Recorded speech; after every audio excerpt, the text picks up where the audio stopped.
Hi everyone. ഇന്ന് ഞാനൊരു മലയാളം പുസ്തകമായിട്ടാണ് വന്നിരിക്കുന്നത്. വിശപ്പ്, പ്രണയം, ഉന്മാദം, written by Muhammad Abbas. So Muhammad Abbas സംസാരിക്കുന്നത് ഞാൻ പല വേദികളിലും കേട്ടിട്ടുണ്ട്. ലിറ്റ് ഫെസ്റ്റിനൊക്കെ കേട്ടിട്ടുണ്ട്. അദ്ദേഹത്തിൻ്റെ യൂട്യൂബ് വീഡിയോസ് ഞാൻ കണ്ടിട്ടുണ്ട്. സോ അപ്പം തന്നെ വിചാരിച്ചു, ഇത് വളരെ ഇൻട്രസ്റ്റിംഗ് ആയിട്ടുള്ള ഒരാളാണല്ലോ, അദ്ദേഹത്തിൻ്റെ ജീവിതം അറിഞ്ഞിരിക്കുന്നത് നല്ലതായിരിക്കും എന്നൊക്കെ പലപ്പോഴും വിചാരിച്ചിട്ടുണ്ട്. പുസ്തകം വായിക്കണം എന്ന് ആലോചിച്ചിട്ടുണ്ട്. സോ 2 ദിവസം മുമ്പ് ഇത് കണ്ടപ്പോൾ ഞാൻ ഉടനെ ഇത് വായിച്ചു തുടങ്ങിയിട്ടേ ഉള്ളൂ.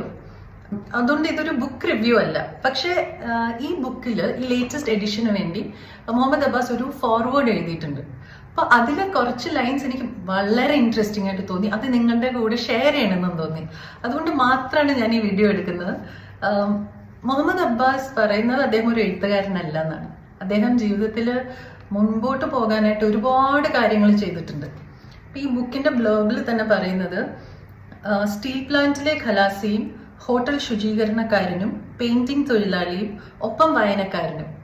ഇത് മാത്രമല്ല, അദ്ദേഹം വേറെ കുറേ തരം ജോലികൾ ചെയ്തിട്ടുണ്ട് ജീവിക്കാൻ വേണ്ടി.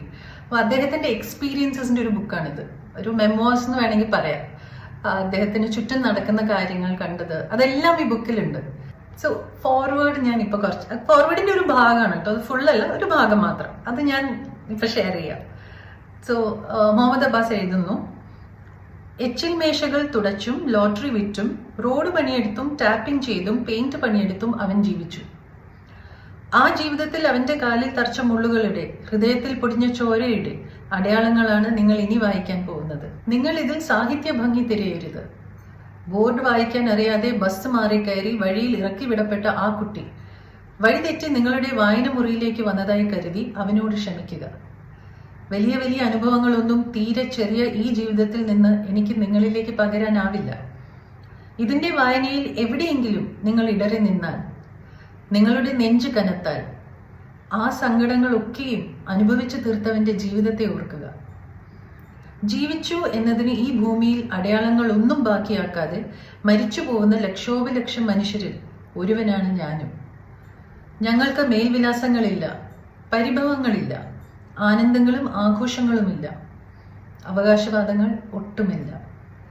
ഇനി യാതൊരു പ്രതീക്ഷയുമില്ലാതെ നിങ്ങൾക്ക് ഈ പുസ്തകം വായിച്ചു തുടങ്ങാം. വിനയാദരങ്ങളോടെ മുഹമ്മദ് അബ്ബാസ്.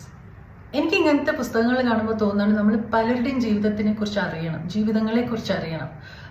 നമ്മളിപ്പോൾ നമ്മുടെ ജീവിതത്തിലേക്ക് മാത്രം ഒതുങ്ങിക്കൂടുന്ന ഒരു സാഹചര്യമുണ്ട് പലപ്പോഴും, അല്ലെ? നമ്മുടെ പ്രശ്നങ്ങൾ അത് നമുക്ക് ഒരുപാട് വലുതായിട്ട് തോന്നും. നമ്മുടെ പ്രശ്നങ്ങൾ വലുതാണ്, ഒരു സംശയവുമില്ല. പക്ഷെ നമ്മൾ വേറെ ആൾക്കാരുടെ ജീവിതം വായിക്കുമ്പോൾ അവരെങ്ങനെയാണ് അവരുടെ പ്രശ്നങ്ങൾ നേരിട്ടത് എന്ന് വായിക്കുമ്പോൾ നമുക്ക് നമ്മുടെ ജീവിതത്തിലെ പ്രശ്നങ്ങൾ നേരിടാനും ഒരു ശക്തി കിട്ടും. സോ ഇറ്റ്സ് വെരി ഇമ്പോർട്ടൻറ്റ് നമ്മൾ പല പല ആൾക്കാരുടെ ജീവിതത്തിനെ കുറിച്ച് അറിയണം. ആൻഡ് ഒരു പുസ്തകത്തിൽ കൂടെ മാത്രമേ നമുക്ക് ഇത്രയും ആഴത്തിൽ ഒരാളുടെ ജീവിതം അറിയാൻ പറ്റുള്ളൂ, അല്ലേ? And I think this is one such book. അതുകൊണ്ട് ഇങ്ങനത്തെ പുസ്തകങ്ങൾ നമ്മൾ വായിക്കണം. ആൻഡ് ഞാൻ ഇത് ഫുൾ വായിച്ചിട്ടില്ല, വായിച്ചു തുടങ്ങിയിട്ടേ ഉള്ളൂ, ഞാൻ നേരത്തെ പറഞ്ഞ പോലെ. പക്ഷെ ഈ ഫോർവേഡ് വായിച്ചു കഴിഞ്ഞപ്പോൾ ഉണ്ടല്ലോ, എനിക്ക് തോന്നി ഇതിൽ നിന്ന് എനിക്ക് എന്തെങ്കിലും വാല്യുബിൾ ആയിട്ട് കിട്ടും എന്നതിന് ഒരു സംശയമില്ല. സോ എനിക്ക് തോന്നുന്നു നിങ്ങൾക്കും അങ്ങനെ തന്നെ ആയിരിക്കും. So you should also buy this book or read this book, വിശപ്പ്, പ്രണയം, ഉന്മാദം by Muhammad Abbas.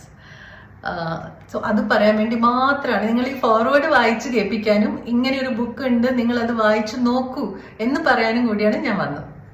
So till we meet again for the next video. By.